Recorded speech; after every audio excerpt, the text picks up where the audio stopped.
I'm life and business coach Samantha Sifring, and this is the Online Business Building Mamas podcast, where you learn how to build a wildly successful business from home while raising kids. Hello, everyone. I am here with Kristin, who is one of our program coaches in both Mama to CEO and Simple Scaling Mastermind. And I have her on to talk about a topic that has come up with our clients so much. And it's something I've been coaching on a bunch. It's something Kristin's been coaching on a bunch. And I thought it would be really fun for us to just have a conversation. So we both have a bunch of notes that we've taken before this podcast, and we're just going to let the conversation go where it goes. So first off, Kristin, welcome and introduce yourself. Hi. Yeah, as you said, I work in your program as a program coach. So I coach in your Facebook group for the Mama to CEO members, and then I coach one-on-one with your Mastermind members once a month. And then I also own some businesses on my own. I have several preschools, a childcare, pre-K through fifth grade, private school. And then we own the real estate and doing some real estate projects and all kinds of fun stuff over there. Yes. And you have your own kids. Yes. I have 5 children. The oldest is 10 and the youngest is 5. So I had 5 in 5 years. Like a crazy person.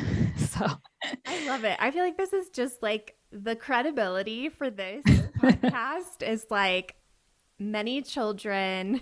Yeah. Multiple businesses. Like you're like the most qualified person to talk about these issues. I love it.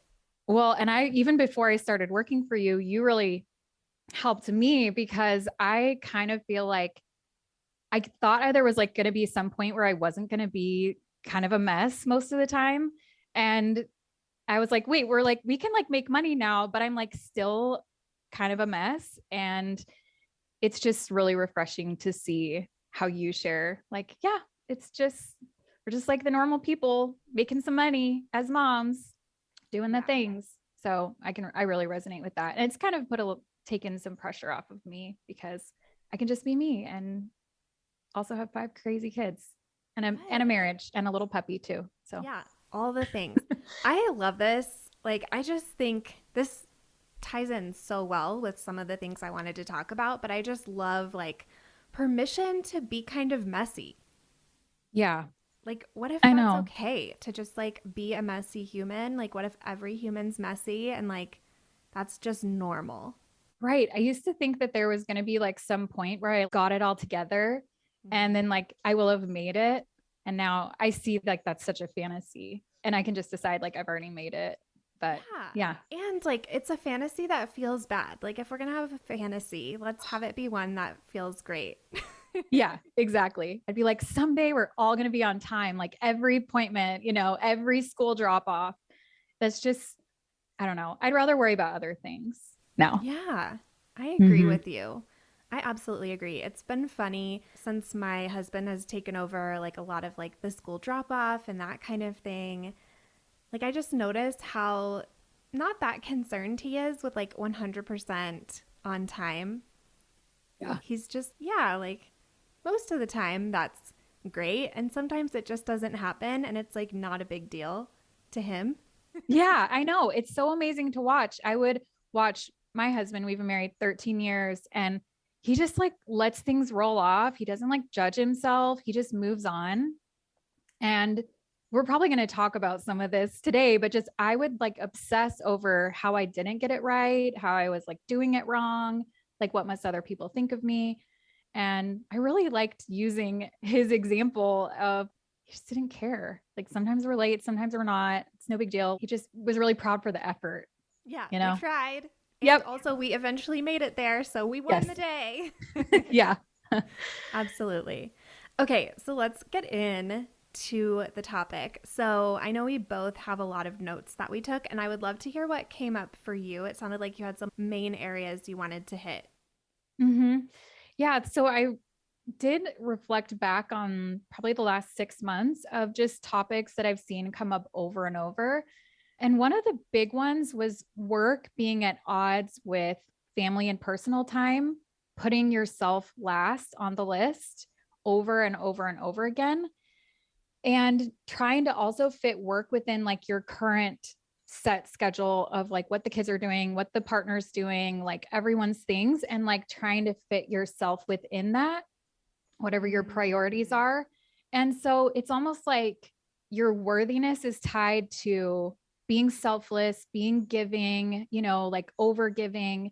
And that's maybe some kind of message we've been given that that's like what it means to be like a good mom or like a good woman, to be so selfless. And it looks like just putting yourself last. And it's so discouraging. I've been there. Yeah, it sounds like you were saying like you look at the like existing schedule that you have of like everybody else's needs and activities and wants and all the things, and then you're like, okay, what's left over? Mm-hmm. And I think we both see this with clients so much that is how they've done their time management, what's Right. left over. And then they're also beating themselves up about like, well, why can't I be consistent? Why am I not having time for business all the time? And it's like, because you gave yourself the leftovers, and sometimes there's no leftovers. Right. Yeah. I mean, we already do have things going on and a full, rich life. And it's almost like you want to put your things first, but you don't. You're like the time management is like how you put yourself in, but it's like you're lying to yourself by trying to fit it in there. Yeah, like you So judge yourself by the standard of if you had put it first, but then like in your actions, you're not putting it first. yes, There's a exactly. mismatch. Yes. Yeah. Yeah. And I heard somebody say, I think it was Carl Lowenthal, say that like patriarchy is basically putting others in front of yourself. And this is one way that it can show up, where just you're not as important, just as kind of like the air you breathe. Not that someone ever told you that. Like, I can't ever pinpoint any of this to like a sentence somebody said. It's almost like it's just implied somewhere. I think it's interesting because I can pinpoint it towards actual teaching I received. The acronym JOY, Jesus first, and then others, and then yourself. And I actually got coaching on this recently. And my coach was like, so, like, who's included in others? Like, where do you draw the line of who are the others that you're giving everything to before yourself? Because I was feeling really just overwhelmed with the world. I think like that happens periodically to those of us who pay attention to news and current events and all of that. That like you can feel really overwhelmed and discouraged by everything that's happening in the world and how powerless you feel and how insignificant your things feel and all of that. And I find periodically that happens. So I was getting coached on that and just feeling like I should be doing so much more, but feeling like the things I am doing aren't enough maybe. And so anyway, we were just talking about like where that line is. Literally everybody in the world inside that others category. And like, can you even do that? Do you like sell everything that you have? And like some people do that, right? And Right. even then you're still not helping everyone. It's like this is such an unrealistic standard. And not that we don't like care about other people, and and give to other people and all of that. But I just noticed, oh, it was this message I got that this was like so important, and it's something that I can't even do. Right. Even if I wanted. No, yeah. And it is such a detriment. And then I'll hear this now. You're right. I probably do have roots in some of that kind of idea, that concept in a religious sense, like how Christ was so selfless and he was so giving, and that's what a good mom does. And like, that's such like an elevated position for a woman to be. So I think maybe some of those were actually said to me, but how it often gets framed to women is you need to take care of yourself so that you can take care of everybody else. Yes. It's like, what if I wanted to, like, you can take care of yourself because it's good. Like you're a human, like you are so valuable and important and you have so much to give and offer to share for yourself. it's not for everybody else. Mm-hmm. Yeah, I agree. I love that you said that because that's something, even when I first started as a life coach, like it always like rubbed me the wrong way. And I always like really tried to never put out that message of like, take care of yourself so that you can take care of others. Yeah. The way that I would frame it is kids benefit so much seeing the example of a mom who is taking care of herself, who is prioritizing herself, who is pursuing her goals and dreams and has a life outside of them, Mm-hmm. which I think is like a subtle shift, but I think it's the reality and feels less heavy than like go get a massage or read a fiction book so that you can take care of your family better. Yeah, I know. It kind of takes away some of the value that you bring just as a human. And what about joy for joy's sake? Or what about just, yeah, taking your care of yourself because you love who you are? Yeah, well, this is interesting. What this just brought up for me is like, it is this message of your only worth is in what you're doing for other people. Mm-hmm. And I think that that is something that all of our clients are really grappling with on a daily basis. I think a lot of the things that we both coach on is rooted in that idea that their only worth and value comes from what they do for other people, what they're producing, what they're creating, and not Yes. just their worth and value is inherent just because they are a human. Yes. Yeah. That just because that took me a really long time to get. And Yeah. then like intellectually get, and then to start practicing it and Yes. saying, this is okay. And kind of choosing myself just because I want to choose myself. Yeah. Something that Mm-hmm. was helpful for me doing that work is some coach along the way, probably multiple coaches, said something like the proof that you're born with this like inherent worth and value is newborn babies who literally do absolutely nothing for anyone else and demand everything be done for them all of the time. They're like the biggest nuisance and time suck on other people. And we love them so much. We value them so much. They're so worthy. Like, no one looks at their newborn and is like, you just like mooch off of other people all the time. You're worthless. Like, no one would ever say that to their newborn. They're like, you're everything, you know? Mm-hmm. And why would we not see ourselves in that same way? Right. Exactly.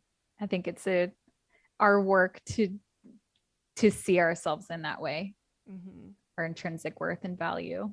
Yeah. Oh That yeah. feels so good. Okay. What else? Not celebrating yourself.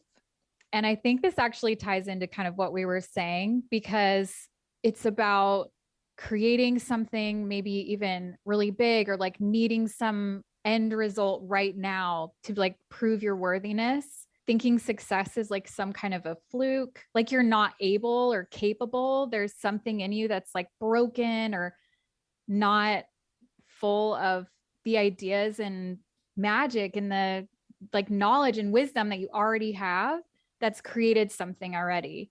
And then just not wanting to brag. So not wanting to make other people feel bad. So we don't share like the amazing things we're creating or how we're changing and developing. It's almost like, no, I don't want to make other people feel bad because don't want to share that. So just kind of this whole idea about not being able to recognize the good they're doing and how they're improving or celebrating their successes, sharing wins publicly is just something they really struggle with. Yeah. Okay.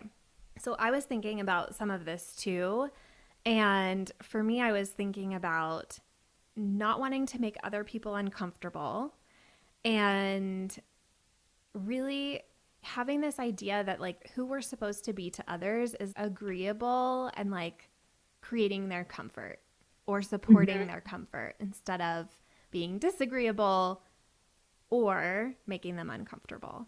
And I think that this falls in that. And I think it shows up in so many facets. I went through and thought about how does feminine conditioning show up in all of these different areas in our business? Starting a business, making time for your business, marketing, selling, money, and like just power. Oh, and also people that you interact with, like your team and clients and that kind of thing. And so many of the things that came up for me under all of those categories were linked to this, like comfort and being agreeable thing. Yes. It's not really proper or like polite to say, I'm doing a great job, or look what I've done, look what I've created. And I've really had to challenge that because it does feel really scary to say, oh man, look what I've created.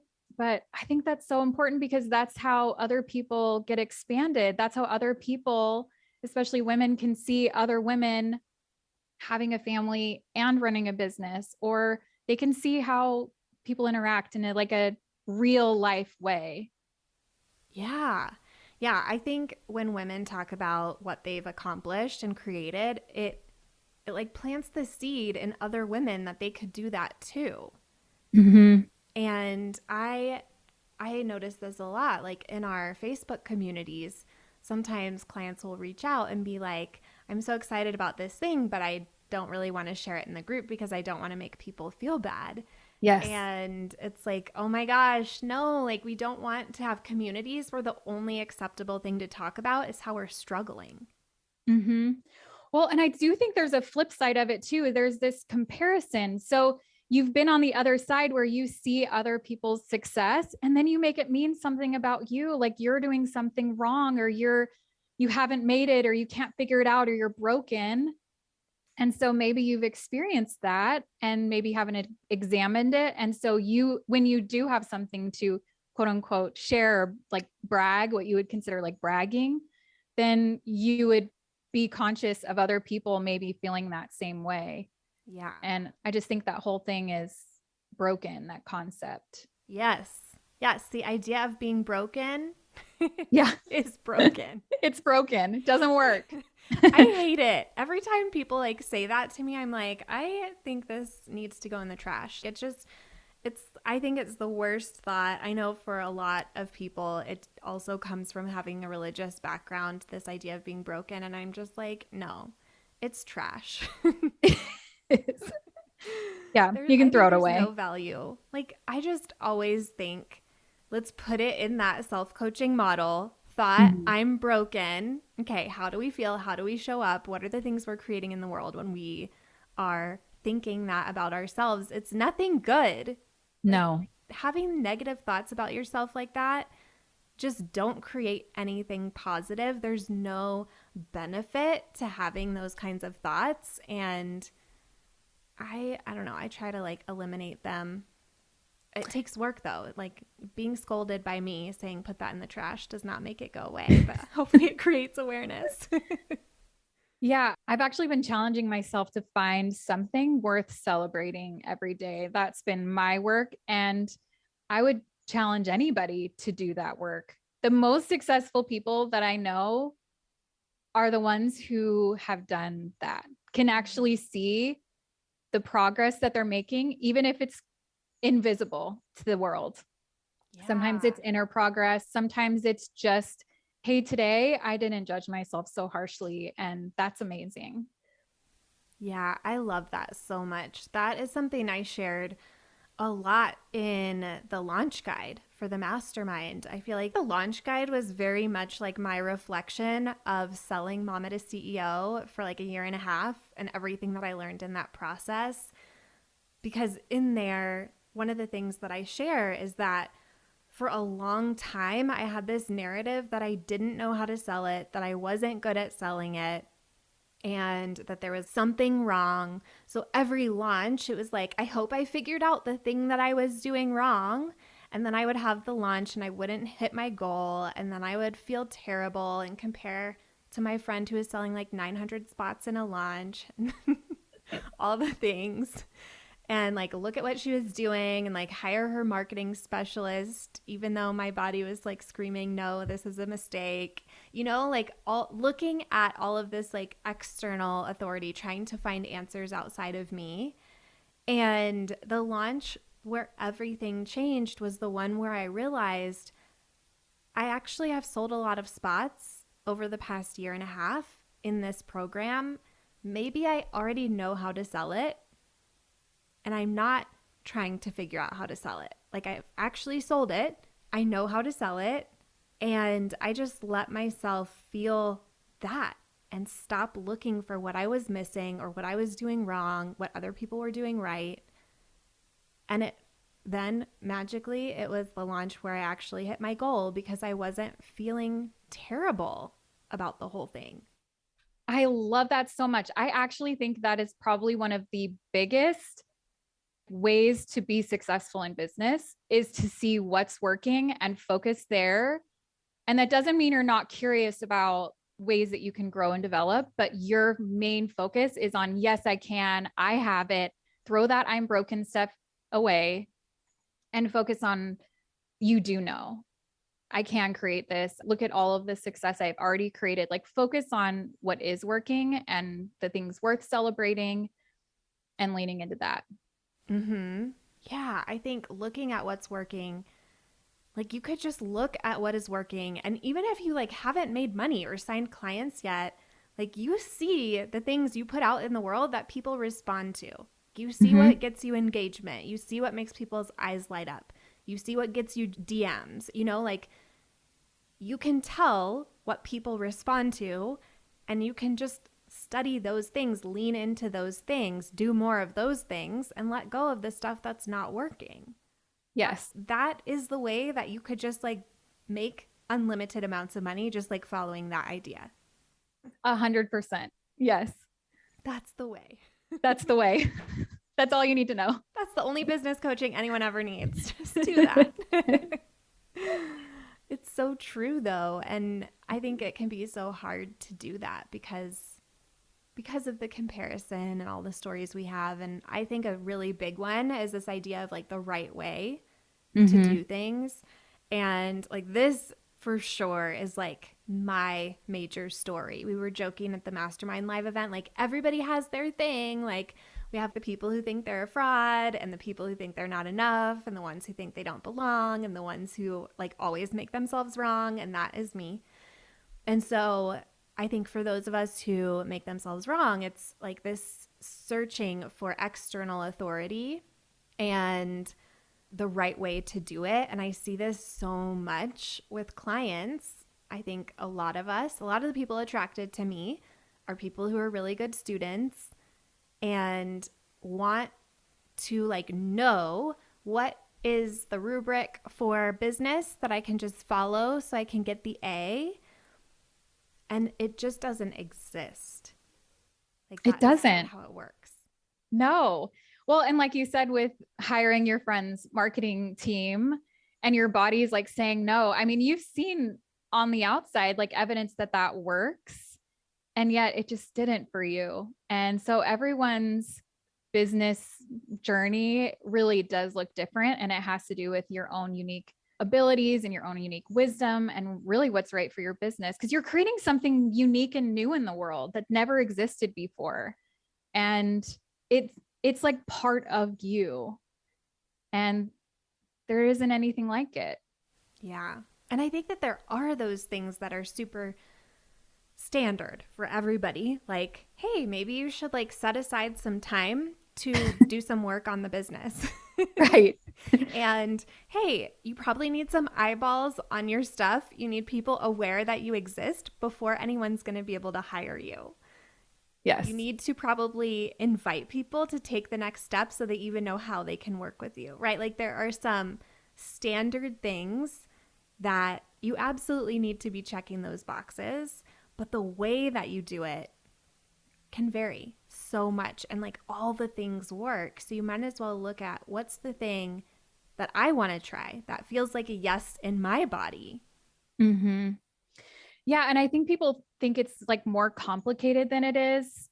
And so they're looking for that answers, like somebody has some secret piece of it. And that's just not true. Like you already know what you need to do.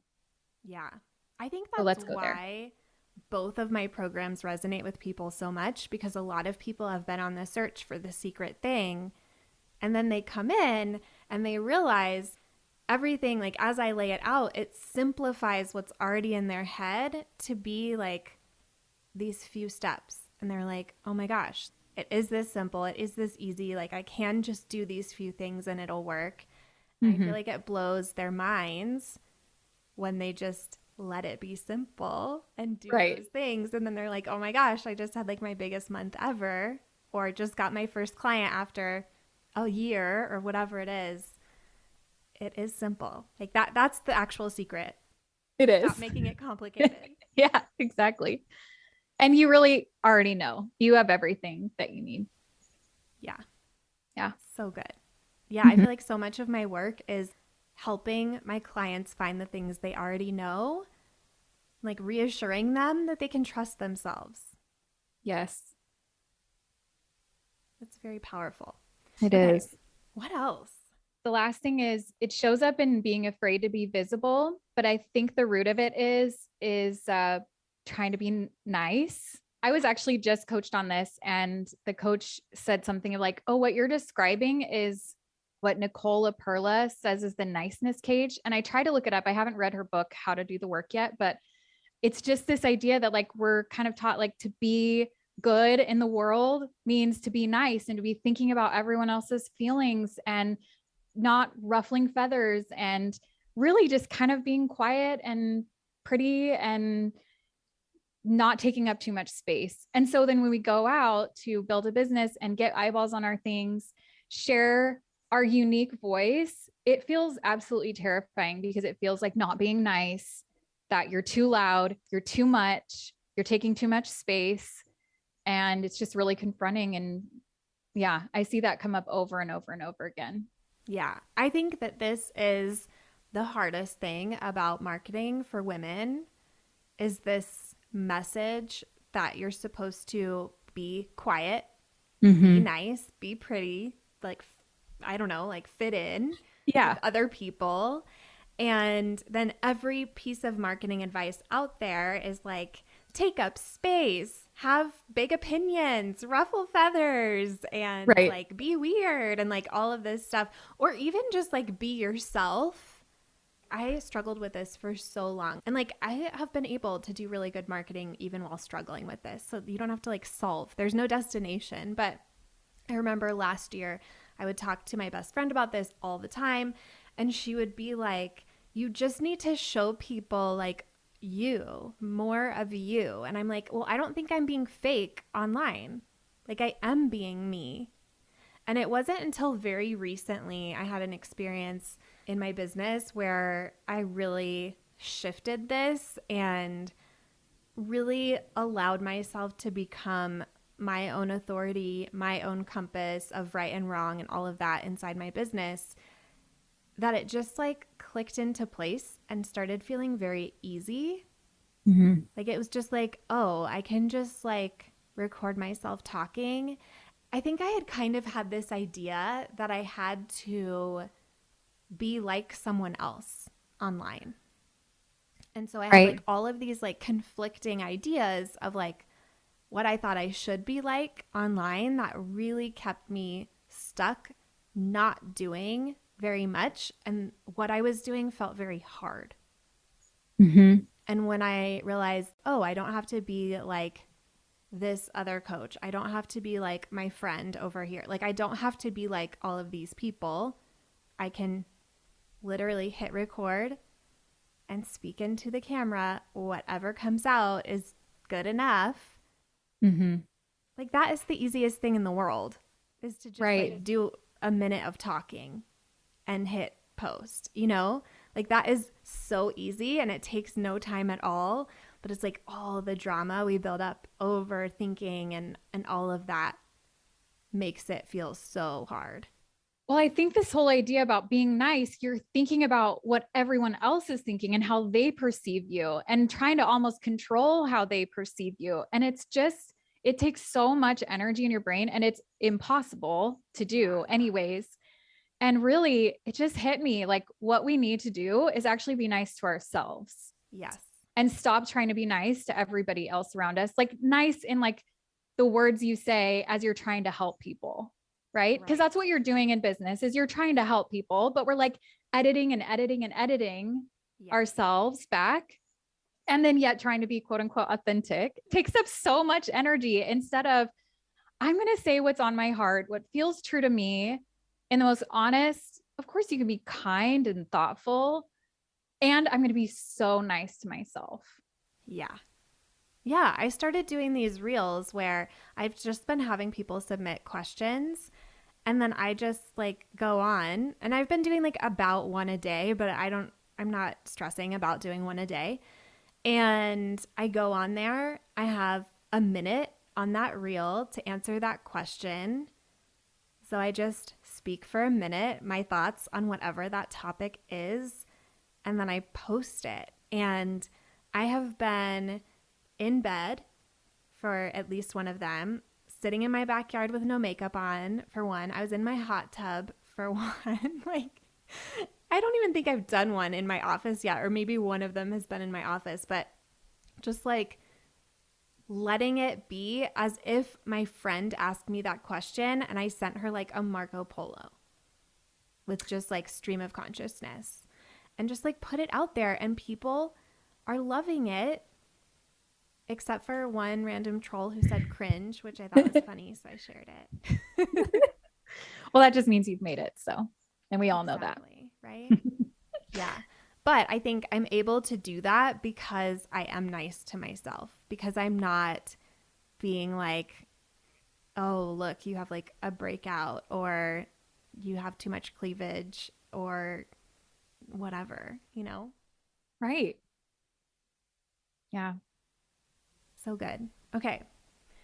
Let's see. I know that I had so many thoughts about this. Ooh, here's something that I wanted to talk about. So I think we've talked a little bit about like what the impact is of this. So how our clients are showing up when they're really following this like feminine conditioning and not being aware or not questioning it or anything, playing small, downplaying their skills and knowledge and their brilliance, having really bland marketing, blending in, not enjoying their business, making it harder than it has to be, hiding themselves, focused on BS, like what they're looking like, what they weigh versus the impact they want to have in helping people, making someone else their CEO, having a lot of drama, questioning themselves and the right way to do it versus doing and learning, and going along with things that feel like a no for the sake of others' comfort or the right way or whatever. So I feel like this is like a lot of what we see, but I also think that there's like a flip side to this, that if you are aware of this and you don't want to do this, then you believe that you have to show up more masculine or like more in your masculine energy or doing things like male business owners to be successful. So I wanted to talk about that too. What do you think about that? Yeah. I mean, I think what we're confronted with a lot of advice out there does to me feel like a little bit more. Yeah. And I've been trying to think like, what is that masculine energy? Like, how would you describe that? Yeah. So how I described it is like having like more of like a professional or corporate vibe or appearance to what you're doing, hustling, being like maybe like aggressive, like DMing, cold DMs, or having like really polarizing opinions, having maybe more like a louder or bigger presence than is just like your natural authentic self, and then like acting as if you don't have like kids or hormones or a body or whatever. So like the expectation is like show up every day or never have kids in the background or, you know, like those types of things. So that's what I came up with. I'm curious what you think. Yeah, I see it more a lot in the consistency, people thinking like I should be the same every day and really not honoring and really not being in touch with like your emotions, kind of Mm-hmm. like it's just all of your actions, right? Like this Yes. is what matters is the actions, and really not being still or listening to your intuition, not giving yourself permission to change your mind, having to just be that consistent every day. This is what has to happen. Kind of push it through, keep pushing, you know, Yes. Oh my kind of gosh. And I think I aggressive. see this so much with clients who are like, but I'm doing all of the same things and it's not working. And we're like, because something's different inside. Yes. Yes. And it's like they're ignoring their body, they're ignoring Yeah.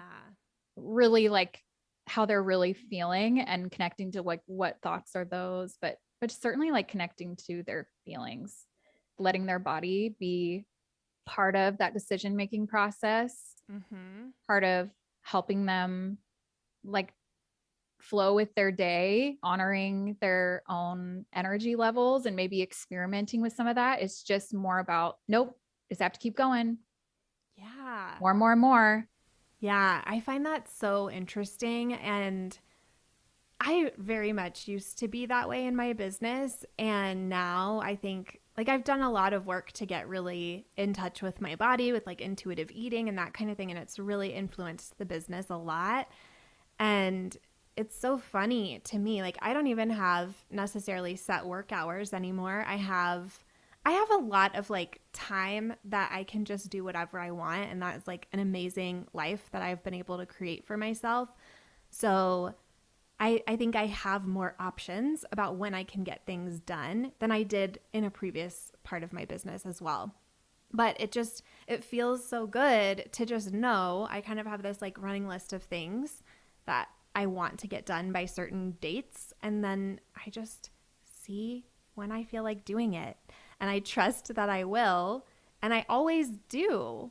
I love Mm-hmm. my business. I love doing the work in my business, and I think whenever I don't, I always take that as a sign. Like leading up to the most recent mastermind event, I noticed that I was not working on the script or the slides.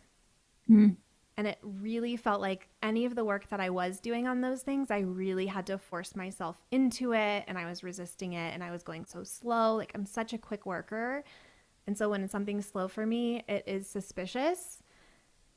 And I realized, oh, my body is telling me that I don't want to do any of this. So I didn't. I had one page of notes in my notebook, handwritten, walking into that 3-day event. And it was the most magical event, and everyone loved it better than any event they've ever been to from me, of course. But like, I always take my resistance as a sign. I don't make myself wrong for it. And that goes back to that being nice to yourself. I really think that is such a key thing in making all of this work. Yeah. And I think there's something maybe even a little bit more feminine that isn't every human, right? That is this intuition, this part of trusting yourself that you can be your own guide. And I think that's where so much magic can happen in business. Like for you, you get like your in the moment, present moment genius coming through to your mastermind because you allowed it. Like you didn't hold so tightly to some structure. And yeah, that's where I found the most magic in my business and creating Mm-hmm. the most incredible results is just trusting myself, being led by my intuition. That is one of my greatest gifts that I've given myself is Yeah. honing that skill. It's And such a I love it when I see people do that in Mama to CEO as they kind of lean into it and move less from like this action oriented consistency, like force it, make it happen, into more about like softening into really tuning into what is being born through them with their business. Mm-hmm. It's so good. It makes me so excited. This is like a total aside potentially, but it makes me so excited to refilm all of Mama to CEO. That's one of my projects for later this year, like recreate the entire thing. And I think it'll be so fun to see where it goes because when I created it, I was so much more in that very action oriented mentality. But it's fascinating to me how much of this still came through in what I taught, and how much of it still is very much like you have to figure out what's right for you and that kind of thing. Like, it's so fun for me. I feel like I've had this huge shift recently, and then I look back on my prior work and I'm like, I've been teaching this stuff all along. You just didn't know it. I didn't know it. It's just, it like it blows my mind, but it does make me really excited to see like what's the next iteration going to be. And it makes it so fun to think about sharing all of that, and just letting people see the evolution of it all. Of course. Yeah. That's the thing, is like we are evolving. And sometimes I think women think there's like some, you can kind of get in perfectionist trap, like thinking you have to have like the end result right now. And it just really is like this evolution of the next right thing and following that. Yeah, so. It really is. Wisdom from Frozen 2. Yes, I know. Next right step. Exactly. We have a doll that sings that song. It haunts me. I bet. Okay, I think that like one thing that I really, really wanted to talk about as well is this idea of, I feel like I wanted to give like a disclaimer about our whole discussion, that like people are hearing this and probably our clients are like, yes, I'm so excited that you're talking about feminine conditioning, because they get so excited when we talk about it. But people who are not maybe in our spaces might be hearing it and might feel like, great, now it's another thing they're doing wrong. Oh, yeah. So sure. I wanted to talk a little about how to not use this as like another way to beat yourself up for not doing it right. What are your thoughts on that? Yeah, I mean, you can take any discussion and any topic and decide that you're doing it wrong, and it just can reinforce whatever story you have, that you're broken and something's missing, and here's another thing that's missing. And you could also lean in and maybe get curious about, what could be useful here, and maybe nothing right now, and that's totally fine. I think if you can come away with anything, it's that you're so valuable and loved and incredible and amazing just as you are. And hopefully you haven't had some messages that kind of detracted from that, but maybe some of these messages that you've heard resonate with you, and they might be showing up in different ways, and you can get curious about that, but it doesn't mean that you're doing anything wrong. Yeah, I love that. What I just was reminded of is I was doing like some kind of journaling or something a few months ago, and I had this thought come to me that I am so held and so loved, most of all by me. And it just felt so powerful and cozy. Like every time I think it now, it just like feels like I'm like curled up in a warm blanket, just like I'm safe with me. And that really is the one thing that I want to be able to teach to all of my clients. Like if that is the one thing, like if they make no money, decide to not even have a business, whatever, if they can learn that, or if they're like a multimillionaire, I want them also, they must learn that. Like this is the thing.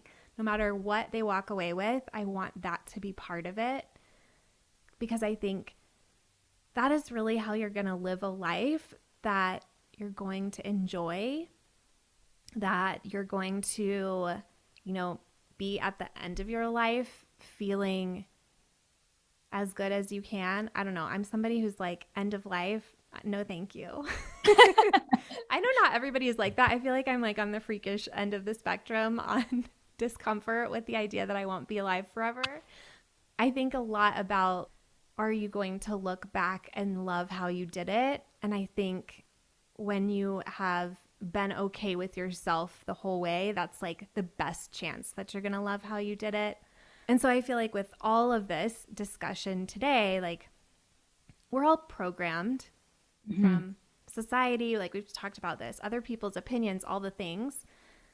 We're programmed with this. So this is our default, and this is never going to leave us. Like we're always going to have the feminine conditioning stuff that wants us to think about our body and stay quiet and be nice and all of those things. But I think the more we can grow our awareness of what's going on and have a lot of self-compassion in that process, the more that we're going to feel okay to start making different choices and showing up differently some of the time. Mm-hmm. And like that's how we change it. And that's how we then all together start to shift society for our daughters and granddaughters and everybody who's going to come after, and male members of society as well. This will be good for them too. Yes. But I think it's like easier to think about like, do we want our daughters to have this baggage of, you Mm-hmm. know, being more focused on how they look than the ideas they have to share or the impact they want to make? Of course, we don't want that for them.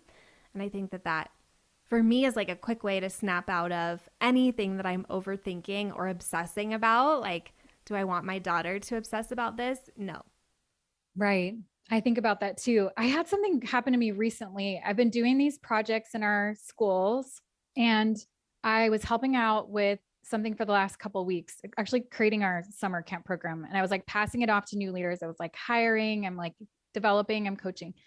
And I was telling my husband, I was like, oh my gosh, I'm so proud of myself because I had this meeting and I was kind of just directing the conversation in a way that was really productive. And I was proud of all of the things that I've learned, and I'm learning how to teach other people.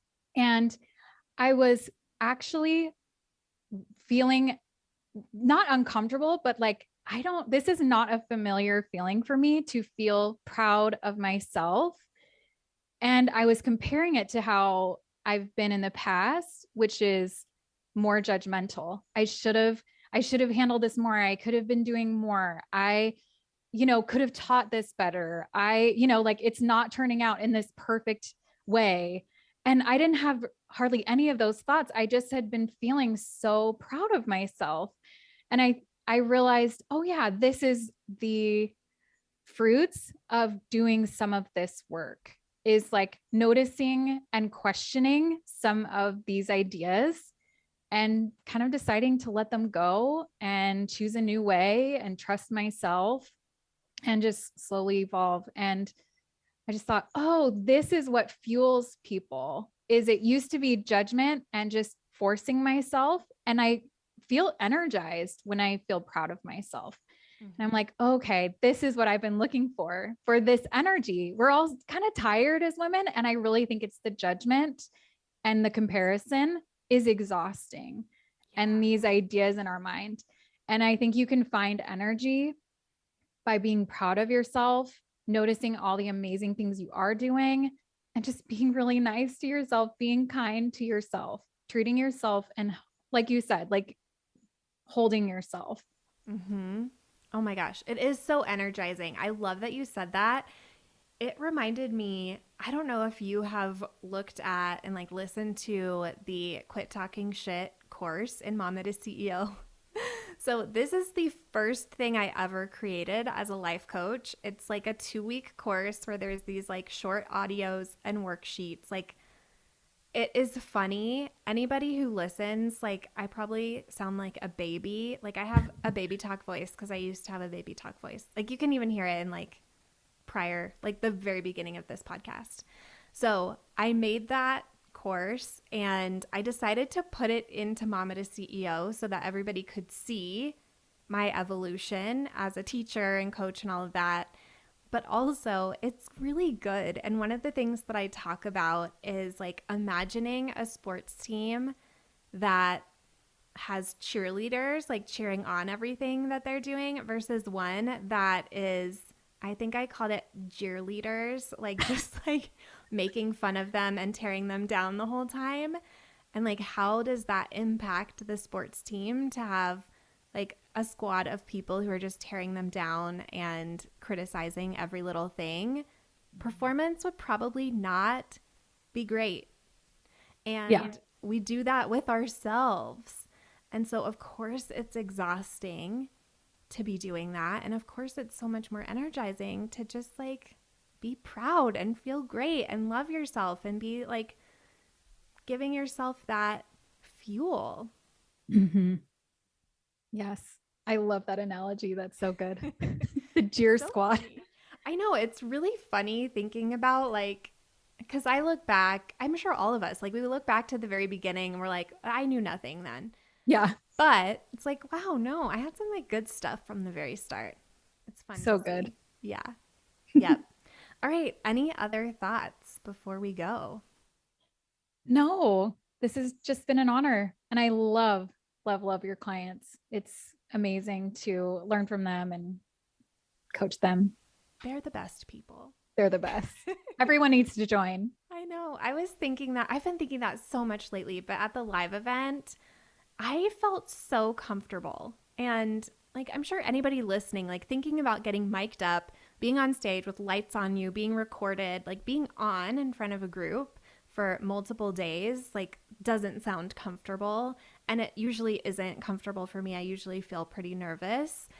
I felt no nerves. Like I felt so comfortable. And it was just like the energy of the room was so loving, so supportive. And everybody felt it, just felt incredible. And I've been noticing it with Mama to CEO lately too. I just feel like it feels so positive and safe and loving in there, and like we're all on the same team, and it's just, it feels good being part of communities like that. Yeah. Well, and everyone's committed to the work too. Like people are going, they're really committed to it. And that's really fun to watch because they're really developing and changing. Yeah, I love it. So many people lately have been reporting in these kinds of things we've been talking about, just like changes they're noticing in themselves. Even if they didn't sign the client or whatever, they're like, oh my gosh, I could tell the difference in me. And I'm so excited about that.